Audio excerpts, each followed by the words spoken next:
This is the OPPO A6 Pro. Now, I've seen a lot of phones lately that try to look slim and premium, and this one definitely checks those boxes. But what caught my attention is that it also comes with a few uncommon features that make it stand out. The design is clean, it feels sturdy in the hand, and you can tell that OPPO wanted to do something a little different here. This phone can also take hot water.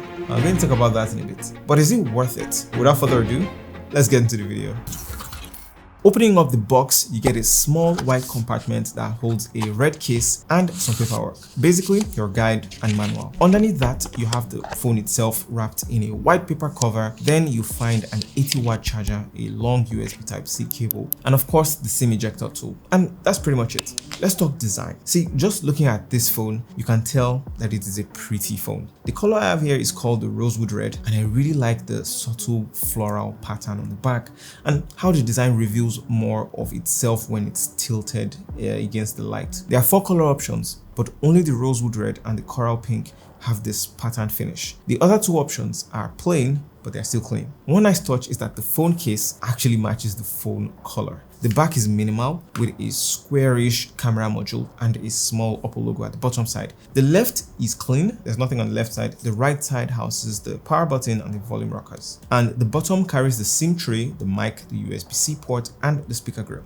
OPPO also did something a little different with the SIM tray. It's a hybrid SIM tray, so you get to use either 2 SIMs or 1 SIM and a memory card, not all 3 at once. We also see how minimal the top of the phone is with only the mic there, and turning to the front you get to see a punch hole selfie camera and a slim speaker.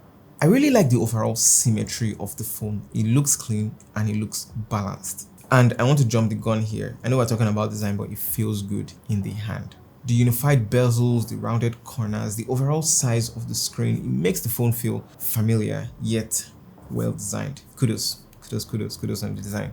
Let's talk display. The size of this display is really likable. The OPPO A6 Pro comes with a 6.57-inch Full HD AMOLED display, and it hits a nice balance between large and comfortable. I like the size. The colors are vivid, the blacks are deep, the visuals are just good. It also supports a 120Hz refresh rate, so everything from scrolling to gaming should feel smooth. Something I noticed though was that the games were kind of capped at 60Hz by default, and I had to change that manually to 120Hz. We have the Samsung A56 here, another mid-range device, and we'll be doing a quick benchmark test on 3D Mark in a bit to see how far it goes with the everything here. But while waiting on the benchmark test, both phones feel very fluid when you are swiping and controlling them. But the swiping on ColorOS appears to be a little bit slick, and I like the colors where they pop out here. They have like that saturation that makes you feel more, it calls your attention more. Normal brightness on the OPPO A6 Pro goes up to 600 nits, while high brightness mode goes up to 1400 nits. So even outdoors under the sunlight, you should be able to see your screen clearly without squinting or shielding your screen from the sun. The screen is not Gorilla Glass Victus, but it is tough enough to handle some scratches and the occasional drops here and there. So yeah, overall, I'd say the display is one of the stronger features on the phone. It's smooth, it's bright, it's just nice and easy to look at. Very good. Now let's talk about build quality. This is where I think OPPO really stands out. It has an IP69 rating, which is good for a mid-range phone. So basically, what this means is that this guy can handle dust, rain, splashes, and handle being submerged in water for up to 1.5 meters at about 30 minutes. It can also withstand hot water splashes and hot water dips and hot water sprays at around 80 degrees. Scratch that. We actually poured hot water on this phone and it survived. That is just, first of all, why would you even do that? You rarely see that on a phone in this price category, which we'll talk about in a bit. And it also makes me think that this rating offers way more than the typical needs, and it might be what adds to the cost of this phone maybe. But what do you guys think? Do you think this is a feature that is an added advantage in everyday use, or maybe it's just a gimmick? Let me know what you think in the comments below. And if you're enjoying this video so far, make sure you hit that like button and make sure you hit the subscribe button for more videos like this. Alright, let's get back to it. OPPO is even talking about military grade durability tests, multi-drop angles, impact tests. So if you drop your phone more than often than you like to admit, I think this one should hold up better than most phones. But as you know, water and dust resistance might weaken your phone or might weaken over time. So while it is strong, it's not indestructible. So please still be careful with your phone. Don't charge your phone while it's wet, And while you can get tempted to go swimming with this phone, you definitely shouldn't go swimming with this on purpose. Don't weaken your phone. In the hand though, this phone feels slim. It also feels very solid. I like the build. I like the way it looks. The texture is matte on the back, but it also feels really good on the hand. I remember when we unboxed this phone and I had to hand it over to everybody in the studio. Everyone said the same thing. It feels really good in the hand. I'm not even making this up. I think OPPO also paid attention to the textures and the finishes here. Depending on the color you choose though, the back will have a different surface treatment, and there's this lotus pattern based petal vein design here that shimmers when light hits it, and it's a small detail but it gives the phone a more premium feel. And overall, I'd say that the OPPO A6 Pro build quality is one of its strongest points. It looks sturdy, feels refined, and it's the kind of durability that you rarely see in a mid-range phone, like I said. And it's slim, it's stylish. I think it should last for more than a while, but please protect your phone. It is very good looking to just like ruin. You can tell I actually like the build quality. Let's talk operating system and performance. So the OPPO A6 Pro runs on the MediaTek Dimensity 6300. It's a 6nm processor, and this is if you're using the 5G version. If you're using the 4G version, you get the MediaTek Helio G100, or using the 4G version. And with these processors, you get balanced performance and productivity. Pretty well done. It's not exactly a gaming beast though. It holds up for day-to-day use, social media, streaming, photography, videography, whatever it is you're doing. Maybe a little bit of gaming here and there. We tested Genshin Impact side by side with the A56. And yeah, while the A56 did a little bit better, the OPPO A6 Pro didn't do bad at all. I also tried Call of Duty Mobile, PUBG, again, Genshin Impact, and all of them were tried on medium settings, and the experience was pretty good. The frame rates appeared to be a little bit unstable for some reason, but it was still good to play. And thanks to the Hyper Boost feature, it manages the performance very well. It does heat up a bit, but it's nothing serious. They say they have the super cool VC cooling system that actually helps it a lot with that, but it gets warm to the touch a little bit. Now for the software, this runs on ColorOS 15 based on Android 15.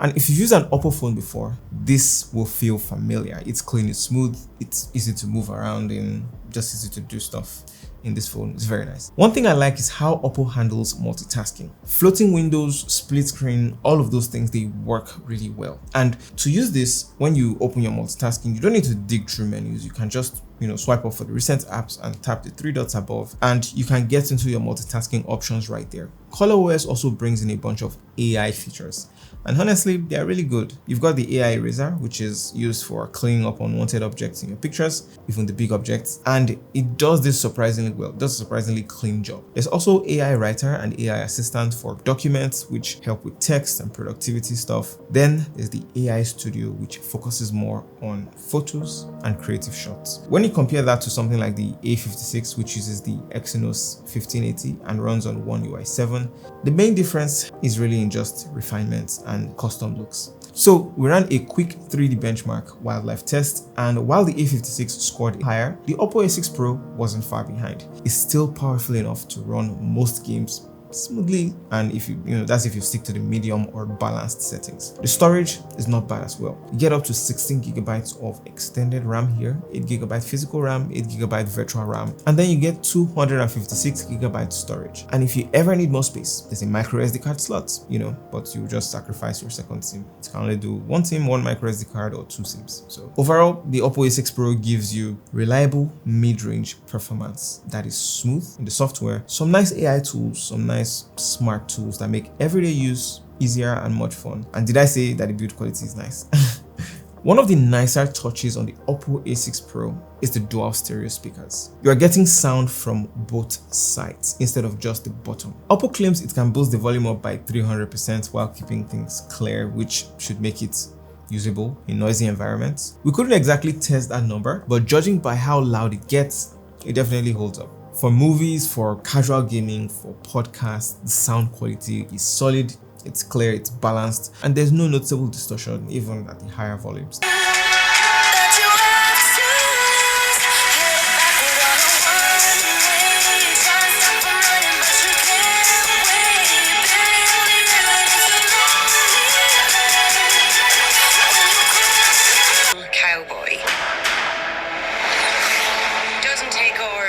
Goes his own way, huh?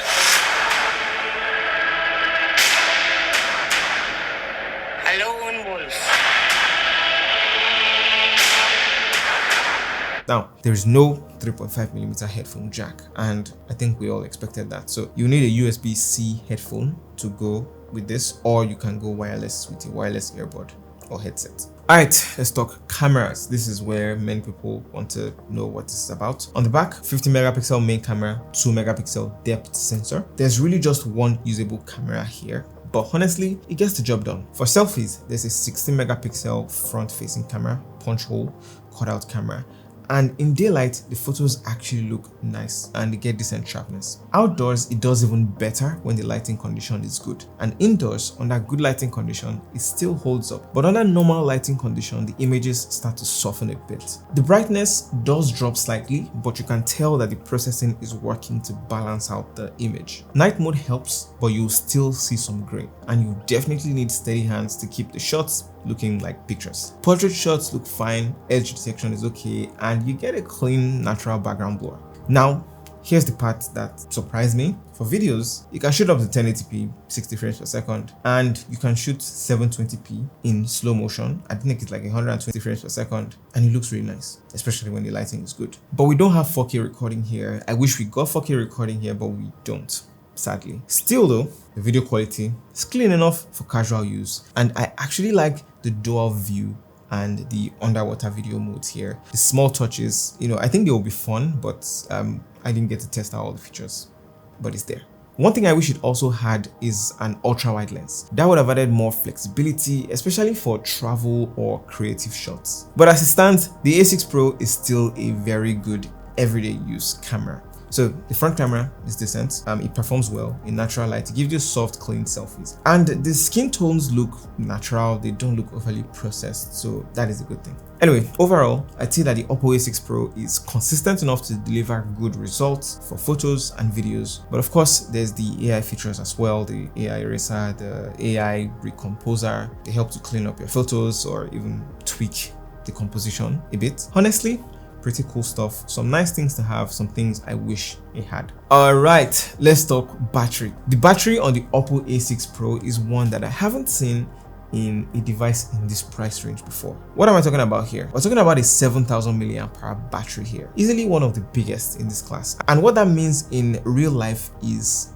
you get more time. You can comfortably go through a full day and a half of heavy use if you're gaming, streaming, scrolling, doing a lot of stuff, shooting videos, stressing this phone, and you will not be worried about charging your device. And it looks like that, like 7000 mAh is in this body. So the size of the battery is not even the most impressive thing. It supports 80-watt fast charging, and from my test, it goes from 0 to 50% in around 35 minutes, and it goes up to 100% in 77 minutes. That's 1 hour and 17 minutes. For a battery that's this huge, I think that is decently fast. OPPO also claims that the battery can retain over 80% of its capacity after 5 years, which is a very bold claim. We've not tested it for 5 years, but hey, that is not bad. So they have this built to last approach where they are saying long term, you wouldn't have to worry about your battery aging too quickly. And of course, yes, glad you asked, you can use it as a power bank. It supports reverse wire charging, so you can charge your other accessories, maybe even another phone. 7000 mAh battery, that is something. One thing I also noticed is that even while charging this phone at 80 watts, it doesn't heat up as much as you'd expect. That is thanks to, again, their cooling system, which helps to manage that temperature during the fast charging process and during intense gaming sessions. But I don't know why it only had like the slight warmth during gaming. So that is thanks to OPPO's cooling system, as we mentioned, helps to manage temperature during fast charging or gaming. So overall, if you use your phone a lot, you should consider the OPPO A6 Pro. Like if you use your phone a lot. At the end of the day, the OPPO A6 Pro, it feels like a well-balanced phone. It's solid, dependable, it's built to really last. OPPO says it can hold up for 5 years, and honestly, it looks like it feels capable of holding up for 5 years. It has decent performance, great network speeds, plus it has 5G connectivity if you get the 5G version, which is slightly more expensive. And when I say expensive, the OPPO A6 Pro is currently selling the 4G version at 369,900 naira. So you get 8 gigs of RAM, 256 gigabytes of storage. The 5G version, however, is selling for 418,900 naira. Same 8 gig RAM, same 256 gigabytes of storage. But let me know what you guys think about this device and the fact that it can just like drop the phone and you're not worried about it. The fact that you can pour hot water on this and it will still hold up fine. Let me know what you think. Also, if you enjoyed this video, make sure you hit the like button again, make sure you hit the subscribe button for more videos like this. And if you haven't seen our review on the Samsung A56, click here to check it out. I'll see you guys in that video.